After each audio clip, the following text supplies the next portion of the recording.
à tous. Je me mets de profil parce que je suis plus beau de profil que de face. Bienvenue à tous sur votre chaîne de test de smartphone d'origine chinoise, même si tout vient plus ou moins de Chine. Eh bien oui, donc vous voyez, je suis toujours en plein emménagement et là encore c'est que la partie bordélique du bas. On a toujours la partie bordélique du haut et c'est par là-haut, on voit les cartons là derrière. Donc c'est plutôt compliqué. En attendant, on est le 31 octobre, donc soirée d'Halloween. Je vous souhaite à tous un très bon Halloween. Et puis voilà, j'avais envie de faire une petite vidéo, ça fait un moment qu'on n'avait pas sorti, on a continué de prendre des abonnés sur la chaîne, c'est franchement merci à vous, merci pour tout. Et donc, on va se retrouver avec un petit récit d'horreur, j'espère que ça vous fera plaisir, c'est pas un test de smartphone, j'en ai beaucoup en retard, on a beaucoup de trucs à faire, donc j'espère être opérationnel d'ici 1, 2, 3 semaines max. Et puis on pourra se retrouver dans de bonnes conditions, on fera le tour, tout ça, ça sera magnifique. Allez, d'ici là, prenez soin de vous, à très vite, ciao, bye bye. Allez, on commence donc nos récits d'Halloween avec une histoire qui provient des États-Unis, dans l'Indiana, en 1987, plus précisément à Farmersburg, une petite ville, très implantée dans le milieu des céréales, donc le maïs plus particulièrement. Lisa est une jeune fille donc habituée, ses parents sont agriculteurs et elle est donc habituée à être souvent seule dans la maison, isolée au niveau des champs. Et ses parents, pour la rassurer, lui ont donc acheté un chien, qui donc l'accompagne un peu partout et la nuit la protège, enfin garde en tout cas une place auprès d'elle pour la protéger. Ce soir-là, elle se couche comme à son habitude, elle laisse sa main pendouillée de son lit et donc son chien lui lèche la main, ça la rassure. Mais elle entend un goutte à goutte. Un goutte à goutte qui l'oppresse un peu, qui l'énerve, donc elle se lève pour aller fermer le robinet de la salle de bain. Donc elle ferme le robinet, le goutte à goutte s'arrête, elle se recouche et son chien donc de nouveau va venir lui lécher la main. Ça l'apaise, elle est contente, ça la rassure. Et le goutte à goutte reprend.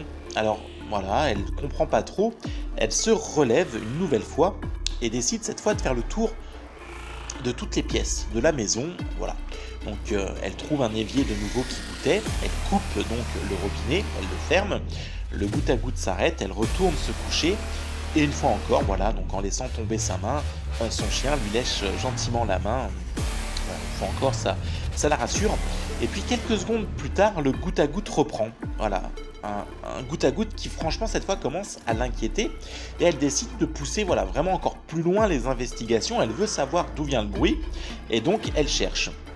Et puis elle trouve le bruit qui provient d'un des placards d'une chambre. Donc elle ouvre le placard et là, elle va découvrir son chien égorgé. Le sang est en train de goûter, donc ce bruit-là qu'elle entendait depuis le début. Et on viendra lire une inscription sur le mur, elle va lire « Il n'y a pas que les chiens qui savent lécher ». Ce qui veut donc dire que depuis le début de l'histoire, ce n'est pas son chien qui était sous le lit, qui lui léchait la main, mais bel et bien la personne qui a donc trucidé, égorgé son chien et qui depuis le début attend qu'elle se couche pour lui lécher la main. Voilà. Allez, tous ceux qui ont un chien, bonne nuit, c'est l'heure d'aller au lit. Allez, on se retrouve tout de suite avec la seconde histoire, ne bougez pas. Cette histoire se déroule donc en France, dans les années 1990 à Lyon. Nathalie est une jeune infirmière, elle finit son service de nuit, il est 5 heures. Elle rentre donc chez elle, tout simplement. Elle monte dans son véhicule et prend la route. Les rues sont désertes, la route est déserte, et une voiture se présente derrière elle, elle veut la doubler. Et au moment donc de la doubler, finalement cette voiture va se rabattre violemment derrière Nathalie et se mettre à la klaxonner et à lui faire des appels de phare. Nathalie ne comprend pas trop le pourquoi du comment. Pourquoi ? Écoutez, elle s'angoisse un peu, elle accélère, le véhicule accélère, les appels de phare se font toujours aussi oppressants, les coups de klaxon aussi. Nathalie arrive pratiquement chez elle et elle va tenter le tout pour le tout. Elle se dit, tant qu'à faire, je cours hors de ma voiture et j'appelle des secours, je m'enferme chez moi. Elle se gare, elle sort, et c'est ce qu'elle fait, mais son poursuivant fait de même. Elle entend donc la portière s'ouvrir et la personne lui crie « Rentrez chez vous et appelez la police, n'en sortez pas !» Nathalie ne comprend pas, elle rentre, elle ferme la porte à clé, c'est ce qu'elle fait. Elle prend son téléphone, compose le numéro de la police et en jetant un coup d'œil par la fenêtre, elle va voir une silhouette émerger du véhicule, de son véhicule. une grande silhouette masquée avec un couteau de boucher qui va donc venir planter 4 fois la lame du couteau dans le corps du malheureux poursuivant qui en fait était tout simplement quelqu'un qui voulait la prévenir de ce qu'il avait dû voir peut-être en essayant de la dépasser à travers la lunette arrière du véhicule. Et voilà, donc il va donc mourir sous les 4 coups de couteau et la police n'arrivera jamais à retracer qui était cet individu masqué qui avait voulu tuer donc Nathalie. Un ex est conduit, voilà. Personne ne sait depuis cette histoire, donc tout le mystère reste entier. On va se retrouver avec la dernière histoire d'Halloween et on se rejoint tout de suite. Allez, ne bougez pas. Allez, on va donc finir cette session d'Halloween avec notre dernière histoire.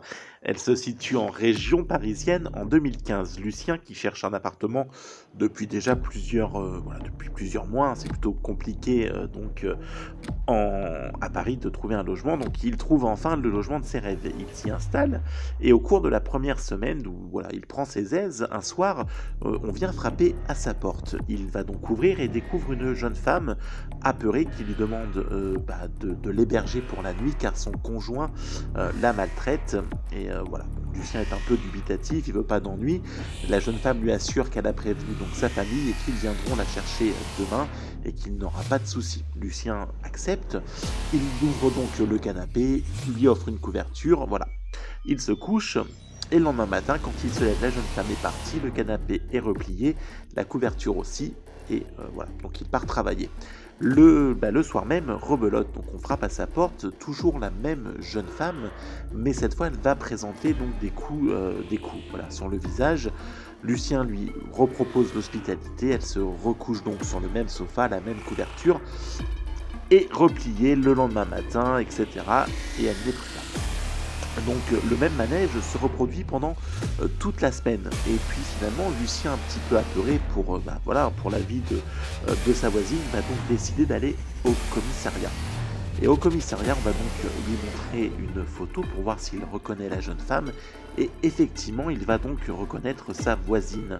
Sauf qu'on va lui apprendre que cette jeune femme est décédée depuis déjà plusieurs mois sous les coups de son compagnon qui vivait effectivement dans cet immeuble, mais malheureusement elle est morte.